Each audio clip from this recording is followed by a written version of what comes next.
Nah sekarang beliau sebagai ahli hukum malah Dan menterinya itu yang menteri.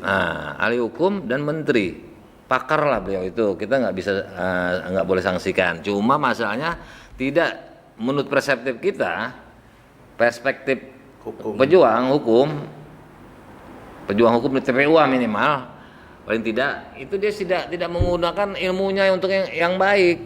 Hukum itu selalu berlaku tidak retroaktif, tidak berlaku surut. Harus ada asas legalitas yang Bang Egy bilang pasal 1 dalam KUHP. Ayat 1. Ya kan? Nulum, delictum, ya kan? Nah, dan lain-lain. Nah, bagaimana kalau orangnya ketahuan, Bang? Udah pensiun, Bang, baru ketahuan. Triliunan, sisa rumah doang yang puluhan juta. Jadi saya kupas dulu permasalahan hukum Yusril. Pak Yusril, Coba kalau Bang yang pasal 55 tadi. nanti dulu. Atau itu sisi lain. Wah, oke. Jadi saya kalau sejarah dari Bang Egy itu punya kisah sendiri dengan Pak Yusril tadi saat mendirikan PBB. Jadi ikut membangun PBB, Bang. Oh iya, pendiri. Sendiri. Dan Setelah saya itu, sebagai presiden PPMI waktu itu. Jadi komunitas gabung situ. Nah, kalau saya pernah kenal, Bang, satu grup di WhatsApp grup WAG saat GNPF Ulama. Waktu ketuanya adalah Ustadz Nasir. Bahtiar Nasir. BN. Setelah itu, nah itu artinya berteman dalam satu grup kan. Setelah itu nggak berteman. Pada tahun nggak bertemannya itu, pasca dia malah membela orang yang pernah menjadi klien dia, jadi lawan dia menjadi klien dia, gitu Bang. Undang-undang ormas, ya kan dulu ya awalnya. Setelah itu 2019 ya saya ikut ngempesin PBB, ya. Nah, saya berani tanggung jawab. Saya ikut, walaupun belum tentu berhasil, tapi saya ikut ngempesin. Berhasil kok, dia nggak masuk threshold. Saya ikut ngempesin dalam artian kata bukan memfitnah, ya kan? Sudut pandang Yusril ini kurang cocok bagi saya. Jadi saya nggak pernah mendukung Yusril sejak tahun 2004 maupun ini. Jadi beda dengan Bang Egy. 2017-16an saya berteman, setelah itu saya nggak simpati. Akhirnya saya ikut mengempeskan, itu hak saya kan. Supaya partai yang kita nggak idola ya tentunya jangan menang gitu loh, ya kan? Itu logikanya. Logika pemilu, logika pilpres. Nah sekarang beliau sebagai ahli hukum malah dan menterinya itu yang menteri. Ahli hukum dan menteri, pakar lah beliau itu. Kita nggak bisa nggak boleh sanksikan. Cuma masalahnya tidak menurut perseptif kita, perspektif pejuang hukum di TPUA minimal paling tidak itu dia tidak menggunakan ilmunya untuk yang baik. Menurut kita ini kan subjektif, jadi dikasih mungkin masukan yang sesat ya buat presiden. Iya, karena apa dampaknya? Hukum itu selalu berlaku tidak retroaktif, tidak berlaku surut. Harus ada asas legalitas yang Bang Egy bilang pasal 1 dalam KUHP. Ayat 1. Ya kan? Nulum, delictum, ya kan? Nah, dan lain-lain. Artinya teori itu menyatakan tiada hukuman, tidak ada ancaman sebelum ada aturannya yang mengatur.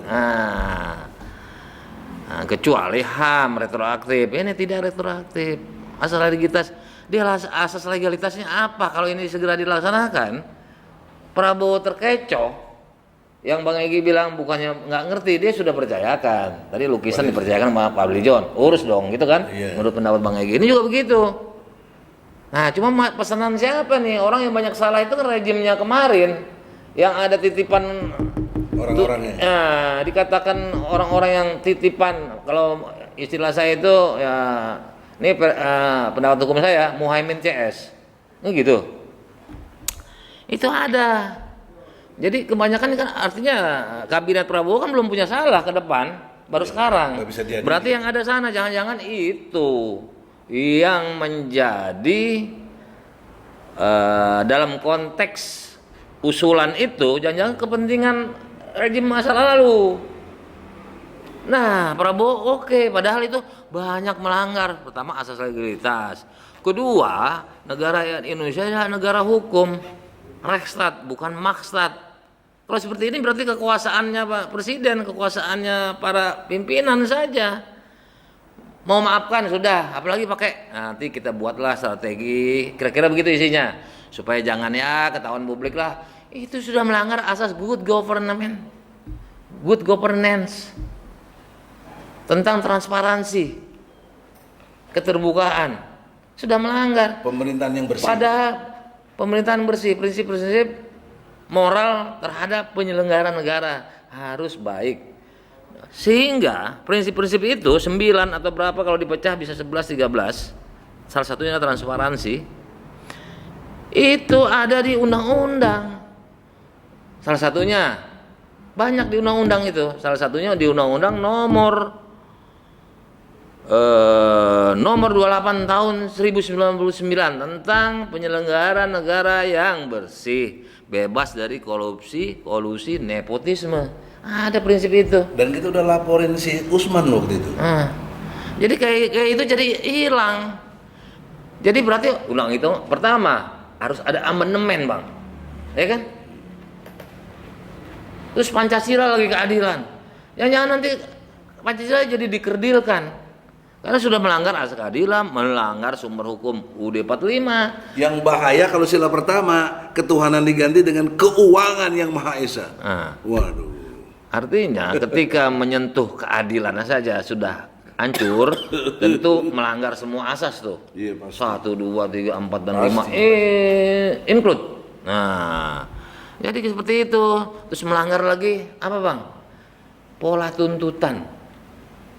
Kan harusnya nuntut penyidik polisi, KPK, penyidik Dihapus JPU. itu. Otomatis berubah itu undang-undang, lihat tuh banyak nggak? Nah, terus satu lagi nih, kita kan terkait nih TPUA. Bang Egy, advokat senior.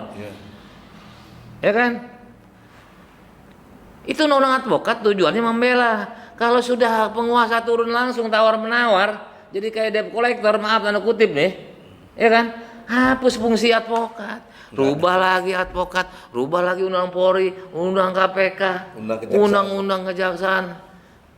Waduh, repot. Undang-undang KUHP, ya kan? KUHP kalau pejabat itu kan hubungan korupsi itu pasti pihak swasta, korporasi dengan penyelenggara negara. Kalau cuma korporasi sama korporasi itu bukan korupsi, itu penggelapan KUHP. Walaupun istilahnya kok korupsi juga di perusahaan, padahal itu maksudnya penggelapan. Ini di swasta ya. Tapi kalau di pemerintah itu pasti ada dua, korporasi pihak swasta dengan ASN, pejabat publik atau menteri atau apa, atau orang yang pemegang tender dan lain-lain. Atau ASN toh dia korupsi uang tanpa adanya proyek, tanpa adanya join kepada korporasi. Nah, itu jadi hapus lagi. Undang-undang ASN hapus, semuanya, Bang. Ini berantakan semuanya. Jadi seolah-olah penguasa jadi tukang tagih. Sementara Kapolri dan lain-lain semuanya kita menyatakan sikat debt collector. Tapi ambiguitas, dualistik. Ya kan? Dia bilang jangan, jangan itu ternyata digantiin, Bang. Kan begitu. Belum yang sudah dipakai. Nah, bagaimana kalau orangnya ketahuan, Bang? Udah pensiun, Bang, baru ketahuan. Triliunan, sisa rumah doang yang puluhan juta. Itu di penjara apa dimaafin? Pakai kasihan lah. Kalau itu peraturan diberlakukan dimaafin dong. Dimaafin.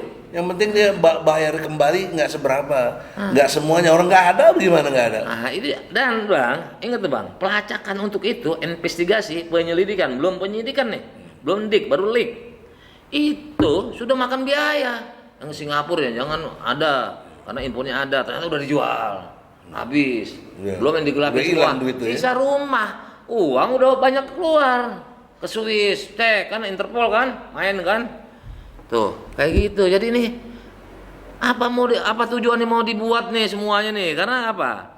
Karena ini banyak pertentangannya sampai kepada tadi saya bilang bisa-bisa Pancasila udah bukan harga mati lagi karena keadilan ketuhanan Maha Esa tentang makna os jubedil itu habis punah. Ini juga antara kebijakan ini mengalahi undang-undang. Jangan-jangan dia nanti menyempurnakan omnibus law, satu undang-undang yang kecil, sederhana, simpel, omnibus, angkutannya kecil, simpel, sederhana, tapi mencakup semua.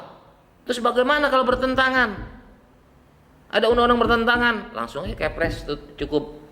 Fungsi DPR mah MK udah habis tuh untuk merevisi, memperbaiki undang-undang. Jadi yang tinggi nanti Undang-Undang Dasar 45 apa omnibus? Ini karena nih gejala-gejalanya ke arah sana nih Bang. Ini tadi kan harus rubah semua nih. Yang nyayur kan kawan-kawan anak buah Bang gitu. DPR yang nggak bagusnya. Udah nyayur itu Bang. Undang-undang waduh banyak banget. Iya. Hah? Satu Dan pasang nggak bakalan. Tuh, yang saya dengar satu pasang tuh 3 miliar loh. Nah, jadi nggak bakalan. Waduh, saya nggak tahu tuh. Jadi gini Bang. Sebegitu banyaknya undang-undang yang akan dibuat dan nggak bakalan beres Bang karena saling bertentangan terus. Artinya akhirnya perlu kumulasi undang-undang. Satu dikumpul, diakumulatif. Yang nggak cocok sama dia, keluarin kepres. Ikutnya ikut yang ini.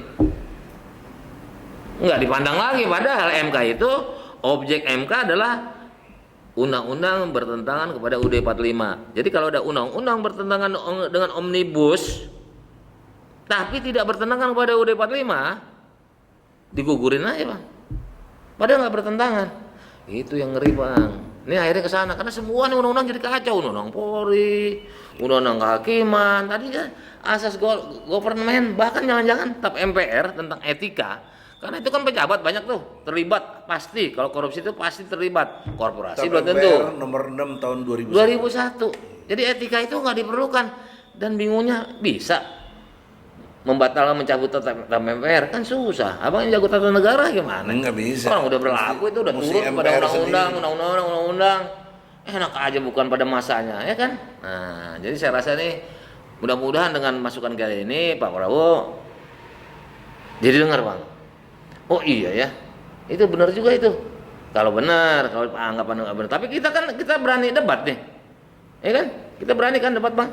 Berani. Bahwa perbuatan memaafkan itu bisa melanggar asas keadilan, bisa melanggar kepastian hukum.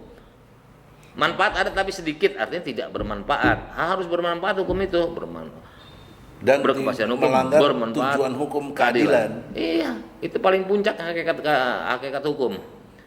Nah, istilahnya itu salus populis. Oke, sekarang fokus. Solusi antum apa? Jadi bukan dimaafkan karena dalam prinsip hukum itu ada dua Bang, sanksi pidana dan perdata. Ini dijadikan perdata. Jadi orang ini nanti akhirnya apa? Berebut korupsi. Kalau ketahuan kita pulangin.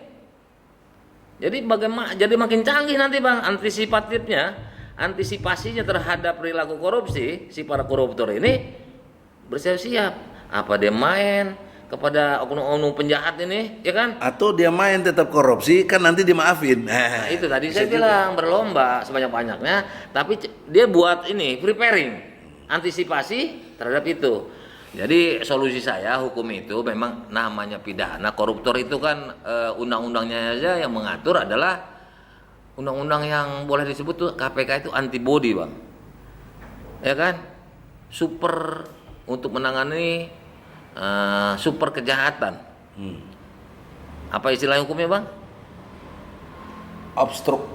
Bukan. Ordinary. Extraordinary crime. Extraordinary crime. Kejahatan yang luar biasa. Jadi bukan luar biasa. Luar biasa ujung-ujungnya diampuni.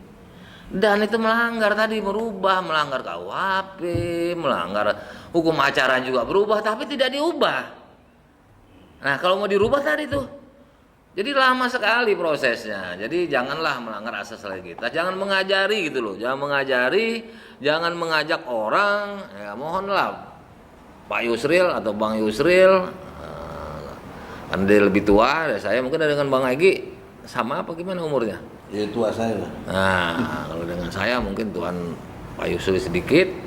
Oh kalau sama Yusril, tua Yusril. Nah berarti kan abang kita. Ya Ya. abang kita. Nah, dalam sisi kebangsaan dia abang kita ya, sisi kewarganegaraan. Jadi artinya itu sistem persuasif tersebut tidak pantas untuk pidana. Jadi jalankan dulu. Kalaupun ada rencana seperti itu, undanglah kita bagaimana supaya nggak saling bertentangan. Itu ada alternatif terakhir, opsi terakhir. Kalaupun mau, karena namanya perkara pidana ya ada sanksi pidana. Jadi harus dirampas, memang harus dirampas. Nggak perlu kesadaran. Dimintakan kesadaran, kalau nggak pulang baru. Tadi tuh dengan berbagai gejolak, ya kan, halangan-halangan itu. Jadi janganlah melanggar hukum itu sebagai suri tauladan, karena presiden, menteri itu role model bagi kami, bagi rakyat. Kalau kami insya Allah nggak ikut-ikutan lah yang begitu ya. Tapi Bang Egy bilang udah nggak ngarepin lah itu.